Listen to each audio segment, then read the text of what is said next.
Hello everyone, it's Kay here, and it is another series of Steampunk Romance. And again, I've got spread on the table what I've got left from the 8x8 kit, and I still have a lot of the ephemera.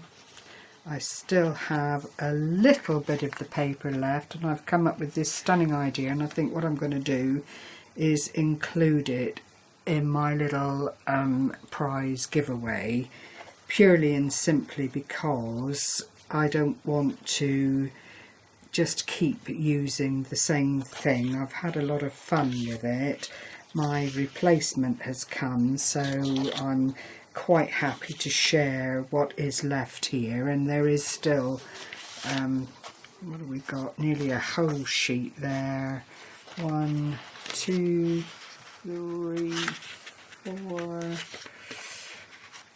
5, 6 sheets of the 36 pages of the kit, and then some quite sizable bits and pieces, and I will put in some of the ephemera as well, just so that whoever is the winner might like to make a few things themselves from it, because it really is such a wonderful kit. I've thoroughly enjoyed what I've done, but I think having pulled out all the stops, enough is enough, and I'll go on to show you what I've done today, the draw tomorrow, and then that will conclude the Steampunk Romance little series, I think. So without further ado, I will move the papers over there a little so they're still in the line of vision, and bring in the make for today. And here it is. It's a rather lovely little embellishment box. It's not new, I've made it before, and it is from a tutorial from my most favourite lady on YouTube at the moment, and that is Scrapdaworld, who has a wonderful channel full of inspiration. I'll leave a link below so that you can go along and check out her channel if you don't already know her.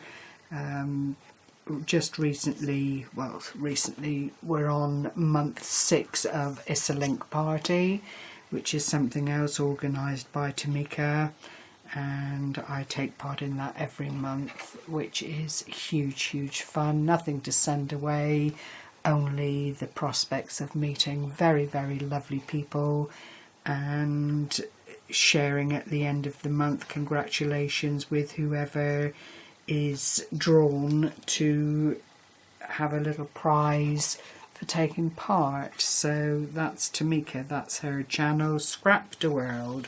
Lovely lady. So I'm going to give you a little bit of a more detailed look at the box, which is, if I measure it, 7 inches by 3.5, roughly speaking, and it is almost like an album to look at when you look at it from this perspective, but it's so much more. And all I've done is lined DSP. The lid, as you can see, is got an extra layer to it, which is mounted on foam tape, just to give it that added look of quality.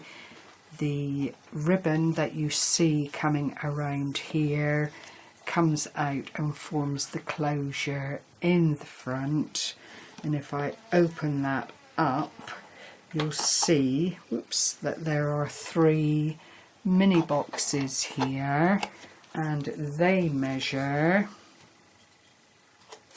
wrong way, 3 inches by 2 inches. So that's a nice little bit of storage. You could use it for embellishments, you could use it for keepsakes. It's very decorative in its own right, so it looks quite lovely when it's on you know, a sideboard or fireplace or what have you. I've used some more of the Wild Orchid Craft flowers on the front here with the orchid at the base. I absolutely adore that flower. And this is one of the ephemeras that I've not yet used, and it's Sending You Love on This Day Which Belongs to You. So it could be birthday, it could be anniversary, it could be, you know, results from university or college or what have you. Just a little celebration box in its own right. And when you lift off the lid, I've lined everything inside, as you can see, and there are the 3 boxes. They're quite deep as well. I think they're 2 inches deep if I remember rightly. Yep, 2 inches deep. So that's 6 inches of storage space. I've used the little brads on the front here just by way of decoration. They're metal brads, as I'm sure you can see, and to save any damage to whoever uses the box, I've just put in a disc of, I don't know if I can show it to you in this light, but there is a little 1-inch disc of black card which prevents the feet of the brad causing, oh there they are, I think you can just about see them, causing any damage to anyone that plunges their hand into the little box to find out whatever that it is they're looking for. So all in all, a really, really lovely gift for someone. The tutorial is on Tamika's channel, Scrapdaworld, and it is very, very comprehensive, very, very easy to follow, not too hungry for supplies. Just a lovely project to make. So I will endeavour to tie this up tightly again. It needs a little bit of extra weight on the lid part to keep it together really firmly, but at the end of the day it still sits and looks rather lovely, I think. You know, I do enjoy making these 3D gifts. I enjoy cards, I enjoy every aspect of crafting, but I think there is something very, very lovely about coming up with something a little bit different that, you know, can make someone smile. So that's that little box there. And then, as I said I would, with the smaller parts of DSP that were left over, I went on to make these 4 little flowers, and it's the flowers that I love to make, inspired by, oops, I need to trim that, inspired by Sparkling Char here on YouTube. I left a link to her channel on the other videos that I've used these flowers in, and they are just not only lovely and quick to make, they're also, I think you'll agree, very, very pretty. And I've just used bits of the DSP to make them with. They're just a delight. I've kept the circle because the heart punch I've got currently is too large, and what is made from the 2-inch heart I've got is not really suitable for this kind of thing, so I'll put those on the front there.